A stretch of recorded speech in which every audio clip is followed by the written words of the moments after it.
بسم اللہ الرحمن الرحیم۔ جیسا کہ درس کا اعلان ہوا، اس کا عنوان ہے فی النہی عن الابتداع فی شہر رجب۔ رجب کے مہینے میں ایجاد کردہ بدعات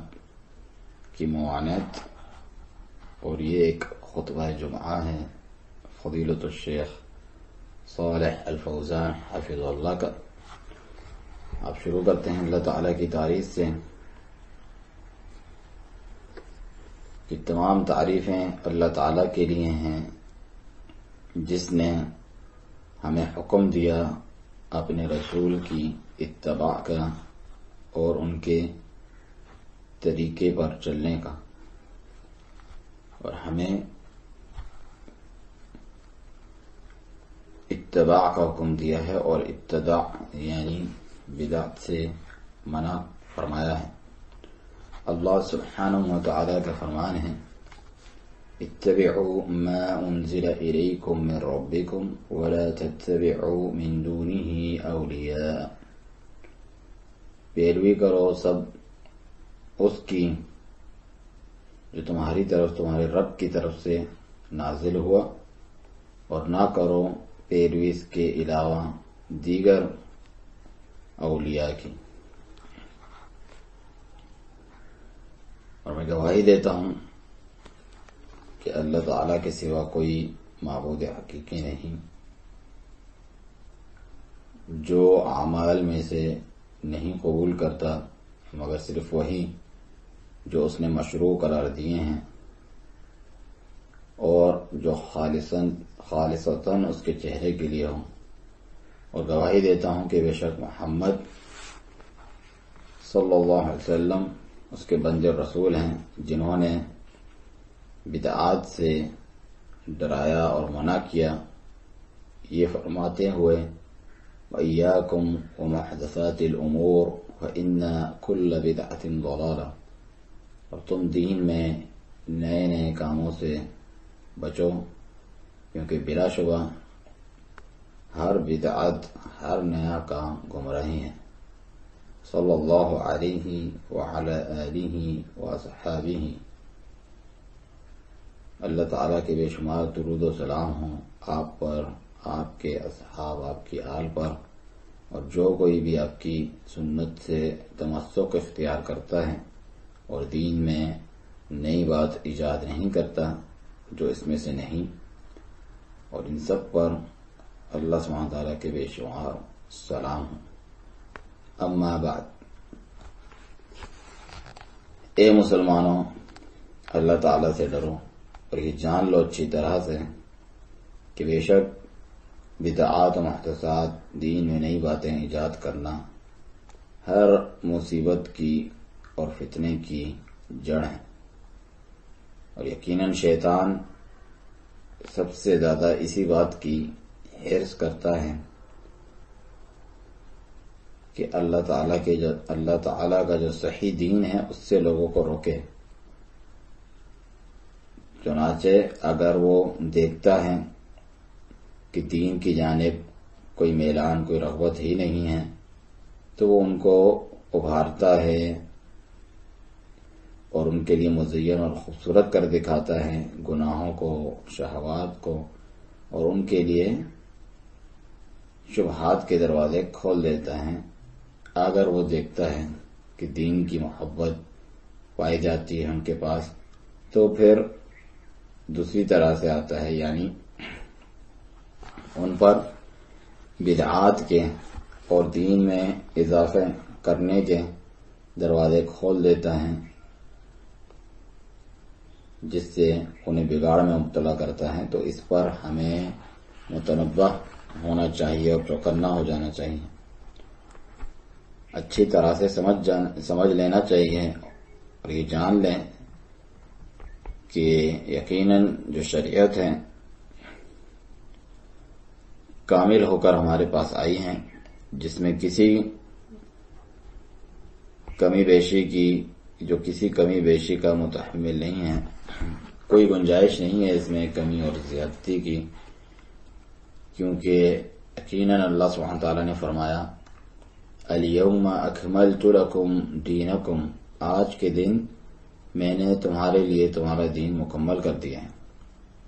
تو اللہ کے اس دین میں بدعت کی کوئی جگہ نہیں۔ امام مالک رحمہ اللہ فرماتے ہیں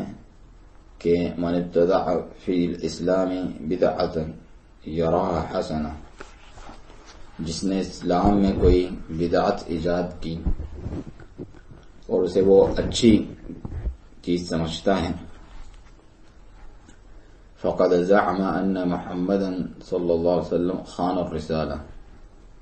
تو گویا کہ اس کا گمان ہے کہ محمد صلی اللہ علیہ وسلم نے رسالت پہنچانے میں، پیغام پہنچانے میں خیانت سے کام لیا، جیسا کہ قرآن میں ہے کہ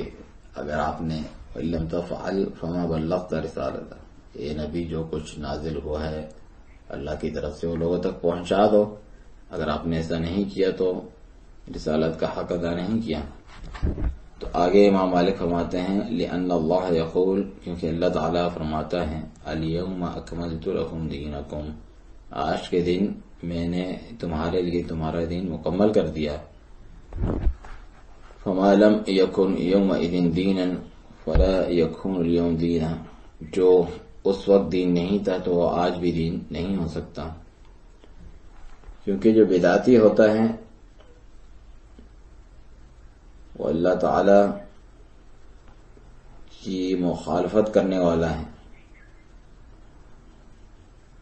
کیونکہ اللہ تعالی نے ایک حد بندی کر دی ہے، ایک طریقے کی، ایک راستے کی، جو خیر کی طرف پہنچانے والا ہے، اور اس کو محصور کر دیا ہے، پابند کر دیا ہے کہ بس یہی راستہ ہے۔ جبکہ جو بدعتی ہیں وہ چاہتا ہے کہ اس میں اضافہ کریں یا کمی کریں، چنانچہ اس نے اپنے آپ کو اللہ تعالی کا شریک بنا دیا ہے شریعت سازی میں، اور یہ کسی کے پرلے درجے کے گمراہ ہونے کے لیے کافی ہے، اور بالکل کھلا غلطی اور گناہ ہے۔ اللہ تعالیٰ نے ہمیں اس چیز کی اتباع اور پیروی کا حکم دیا ہے جو اس نے شریعت بنا کر نازل کی، مشروع قرار دیا، جبکہ بدعتی اس بات کا انکاری ہے اور اپنے خواہش نفس کا پیروکار ہے بغیر اللہ تعالیٰ کی جانب سے آئی ہوئی ہدایت کے۔ تو اے اللہ کے بندو، ہم اس ملک میں عافیت کے ساتھ رہتے ہیں، بہت ساری بدعات سے بچے ہوئے ہیں جس میں لوگ گھرے ہوئے ہیں دیگر ممالک میں، لیکن جب یہ نقل و حمل کے جو وسائل ہیں آنے جانے کے آسان سے آسان تر ہوتے گئے، اور یہ میڈیا کی جو چیزیں ہیں وہ بھی وافر مقدار میں پھیل گئیں، تو پھر ہمارے ملکوں کی طرف بہت سے ایسے لوگ آ گئے جو بدعات پر ہی پلے بڑھے تھے، اور کبھی تو ممکن ہے وہ اپنی بدعات بھی یہاں لا کر رائج کرتے ہیں، اس پر عمل پیرا ہوتے ہیں، اور کبھی بہت سی عوام الناس جو ہیں ان پر معاملہ مشتبہ ہو جاتا ہے، تو پھر واجب ہے ہم پر تنبیہ کرنا ان بدعات پر، ان کے وقت پر، ان کے جو اوقات ہے اس ٹائم اور اس وقت پر، تاکہ ایک مسلمان اپنے دین کے تعلق سے مکمل بصیرت پہ رہیں۔ لہذا انہی بدعات میں سے وہ بدعات ہیں جو خصوصی طور پہ رجب کے مہینے میں ادا کی جاتی ہیں، اور جاہلیت کی عادات ہیں اور بدعتی امور ہیں جسے کرنے والے گمان کرتے ہیں کہ رجب کے مہینے کی کوئی خصوصیت ہے دیگر مہینوں کے مقابلے میں، حالانکہ معاملہ اس طرح نہیں ہے۔ جو رجب کا مہینہ ہے اس میں کوئی شک نہیں کہ یہ حرمت والے مہینوں میں سے ایک ہے، اور نبی صلی اللہ علیہ وسلم سے یہ روایت ہے کہ جب رجب کا مہینہ آتا تو آپ کہتے کہ اللہم بارک لنا فی شہری رجب و شعبان، اے اللہ ہمارے لیے ان دونوں مہینوں میں برکت دے، رجب اور شعبان میں، وبلغنا رمضان، اور ہمیں رمضان تک پہنچا دے۔ لیکن یہ بات نبی صلی اللہ علیہ وسلم سے ثابت نہیں ہے کہ رجب کی فضیلت میں کوئی حدیث ہو، بلکہ عام حدیث جو روایت کی جاتی ہے نبی صلی اللہ علیہ وسلم سے اس تعلق سے، جتنی بھی معصور ہیں، یہ ساری کی ساری جھوٹ ہیں۔ شیخ الاسلام امام ابن تیمیہ رحمہ اللہ فرماتے ہیں کہ لوگوں نے اس مہینے میں ایسی عبادات ایجاد کر لی ہیں جو اللہ تعالی نے مشروع قرار نہیں دی، نہ ہی اس کے رسول صلی اللہ علیہ وسلم نے۔ انہی میں سے یہ ہیں کہ اس کے پہلے جمعرات کی خصوصی تعظیم کرنا، اور اس کی جو جمعہ کی پہلی رات ہے اس کی بھی، کیونکہ اس دن کی خصوصی تعظیم کرنا اور اس رات کی رجب کے مہینے میں سے، یہ اسلام میں بعد میں ایجاد کردہ چیز ہے جو 4 صدی کے بعد کی ایجاد ہے،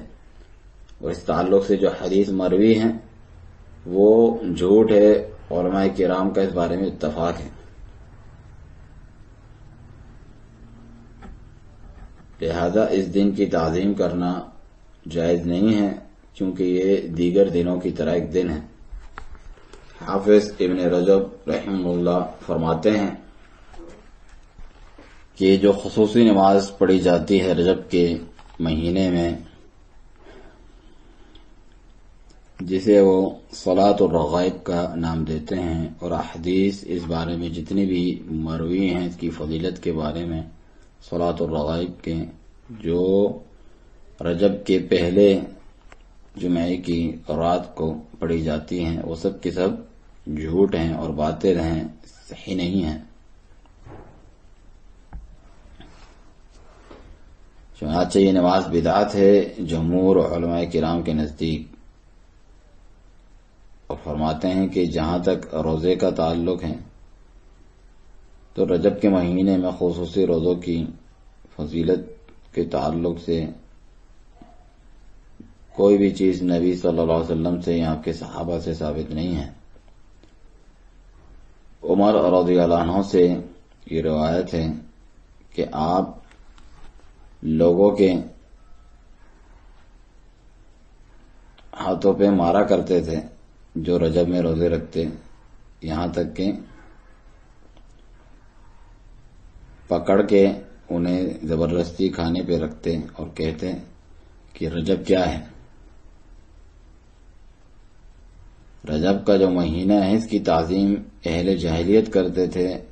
لیکن جب اسلام آیا تو اسے ترک کر دیا گیا۔ اور ایک روایت میں ہے کہ اسے ناپسند کیا کہ اس کے روزے کو سنت کہا جائے،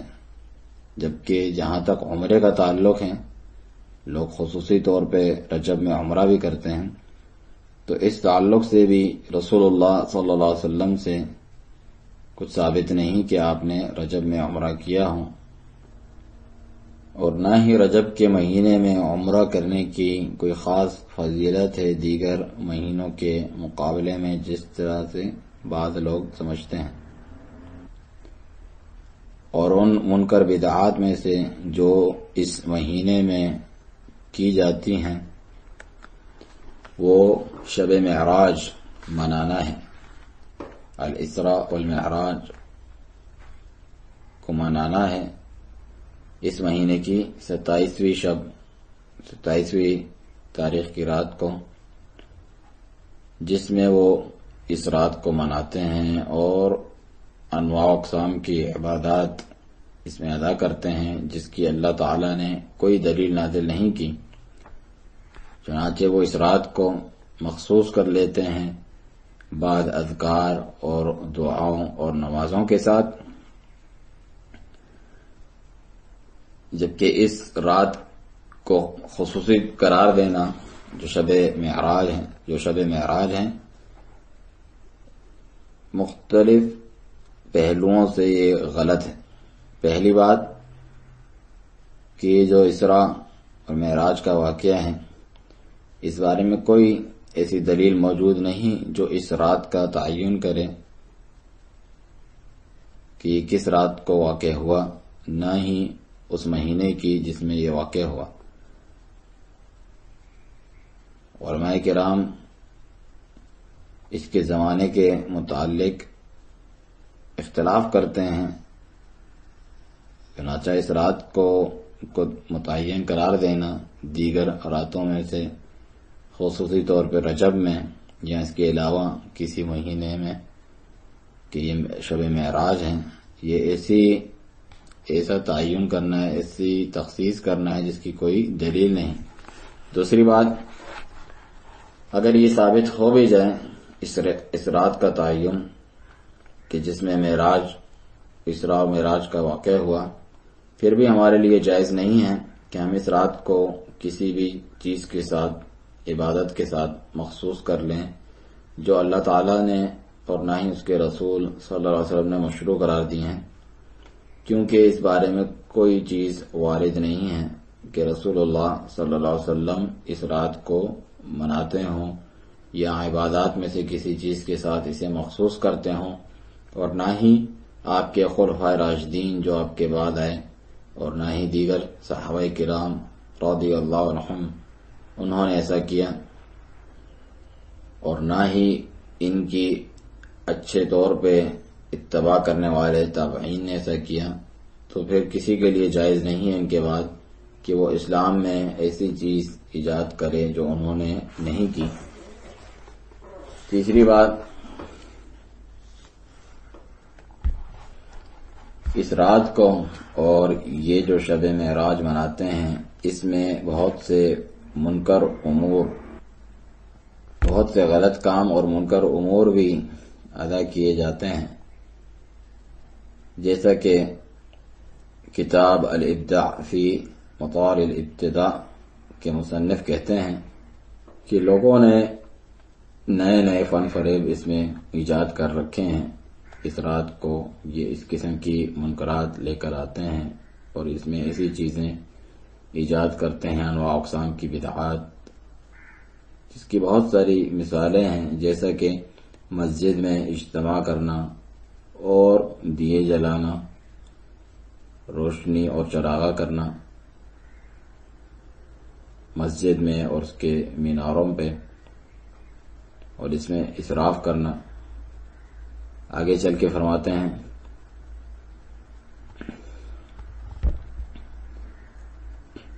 کہ ہمارے لیے کتنی بہترین مثال سیرت سلف صالحین ہے کہ وہ بھرپور اور شدید طریقے سے اس چیز کی پابندی اور مداومت اختیار کرتے تھے جس پر رسول اللہ صلی اللہ علیہ وسلم تھے، اور اس سے ایک بال کے برابر بھی باہر نہیں نکلتے تھے، اور آپ کی سنت سے باہر نکلنے کو وہ گمراہی تصور کرتے تھے، خصوصاً صحابہ کرام رضی اللہ عنہم کے دور میں، اور جو ان کے بعد 3 نسلیں آئیں جن کے خیر پہ ہونے کی گواہی رسول اللہ صلی اللہ علیہ وسلم نے دی رضی اللہ عنہم اجمعین، ان کا کلام ختم ہوا۔ تو یہ عجیب بات ہے کہ بعض ان لوگوں میں سے جو اسراء و معراج مناتے ہیں، ان میں سے بہت سے لوگ اس چیز کا تو اہتمام نہیں کرتے جو اللہ تعالیٰ نے اس رات کو مشروع قرار دی، یعنی 5 وقتہ فرض نمازیں۔ بعض ان میں سے تو کبھی نمازیں نہیں پڑھتے، اور بعض ان میں سے باجماعت نماز کے لیے مسجد میں حاضر نہیں ہوتے۔ ہاں، بدعات میں بڑے یہ نشیط اور ایکٹیو ہوتے ہیں، سرگرم ہوتے ہیں، جبکہ جو سنتیں اور واجبات ہیں اس میں سستی کاہلی کا شکار ہوتے ہیں، اور نہ ہی نماز جمعہ اور باجماعت نماز کی محافظت کرتے ہیں۔ اے اللہ کے بندو، بلا شبہ جو بدعات ہیں، ساتھ اس کے کہ یہ دین میں نئی باتیں ایجاد کرنا ہے اور ملت کو متغیر کر دینا ہے، اس کی تبدیلی کا سبب ہے۔ اس کے ساتھ ساتھ یہ ایسے بوجھ ہیں، ایسی بیڑیاں ہیں جو لوگوں کے ایسے توق ہیں گلے میں ڈال دیے گئے ہیں، جو ضائع کر کے رکھ دیتے ہیں۔ لوگوں کے وقت کو بھی اور مال بھی اس پہ خرچ کیا جاتا ہے، ان چیزوں کو کہ ضیاع کا سبب ہے۔ اس میں جسم بھی تھکان کا شکار ہو جاتا ہے اور نتیجتاً وہ جنت سے دور ہو جاتا ہے اور جہنم کے قریب ہو جاتا ہے، اور اللہ تعالی کے غصے اور اس کی ناراضگی کا موجب ہے۔ لیکن جو گمراہ لوگ ہیں اس چیز کو نہیں سمجھ پاتے، وہ اپنی سرکشی میں ہی اندھے پڑے رہتے ہیں، تو ان کا یہ عمل جو ہے انہیں اللہ تعالی سے مزید دور کرنے کا سبب بنتا ہے، اور ان کی جتنی بھی محنتیں ریاضتیں ہیں اور ان کا تھکنا ہے وہ ناراضگی اور رد ہو جانے کا ہی سبب بنتا ہے۔ اعوذ باللہ من الشیطان الرجیم وجوہ یومئذ خاشعہ، اس دن بہت سے چہرے ڈرے ہوئے ہوں گے،